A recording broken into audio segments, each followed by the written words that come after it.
we're recording now. Okay. I thought you were minutes. I looked over and I was like, okay.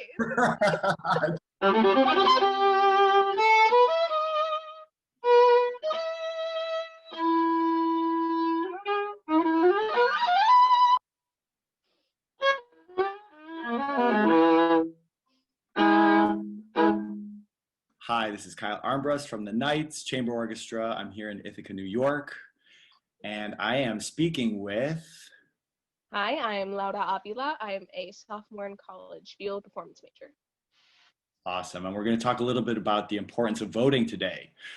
So Laura, I've got some questions for you. What does it feel like to be voting in a presidential election for the first time? Okay, well, since it's my first presidential election, I did vote in the primaries since I'm 20.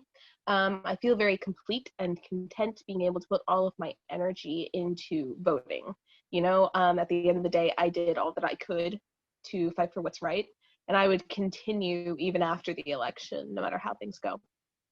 What is your voting plan? Are you doing in-person, early voting, absentee? I hope to vote in person at my assigned voting area. Since my area is pretty small, it's upstate New York. It's small, so there's not too many cases, and I feel okay going. And I want to physically know that I put that ballot in, you know? Exactly. It's the same feeling I've got. What do you think about people that are sending their votes in?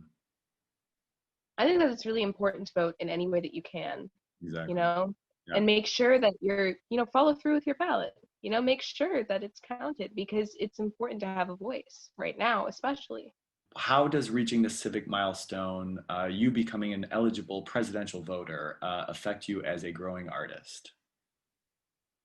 Well, I'm voting for the future, and I'm voting for everyone else as much as I'm voting for myself. Everyone is interconnected in the country. We're all one. And so what I do is going to affect everyone else. So making the conscious decision to vote it's a duty that we all bear. I think that voting should be a form of care for one another. When I vote for everyone else's kids, the future generations, as well as the current generation. Yeah. It's important to participate. And especially if we're going to complain about anything, right? You can't complain if you haven't tried to change. There you go. Is there a piece of music that you think represents this moment or milestone best for you? Might be hard to choose one, but I don't know. What are you thinking? I would choose Shostakovich's Eighth String Quartet. I think that it has a lot of the tension that we're all feeling right now, as well as everything boiling up to this point, the election itself. And I think that it's very relevant right now as we're going through this uncertain period.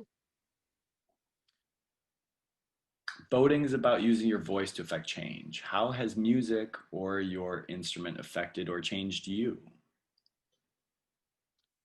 Music has shown me how cyclical emotions can be.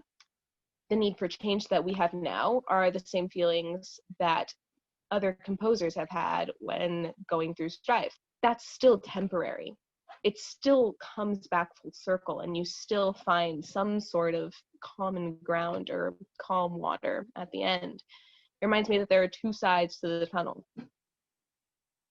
You have experience with being one musician in a large ensemble. Do you see any comparisons with this and being one voter in a larger pool of voters?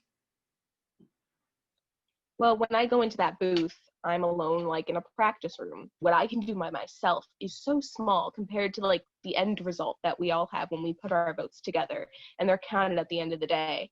Everybody caring deeply about their parts and creating a speck of the beauty that happens in the world. We want to create more of that and save our home. The home that we know, the home that we would like to stay in and feel safe in. Laura, that's so wonderful. Really great, deep thoughts. Thanks for this. Of course, yeah, it's important stuff.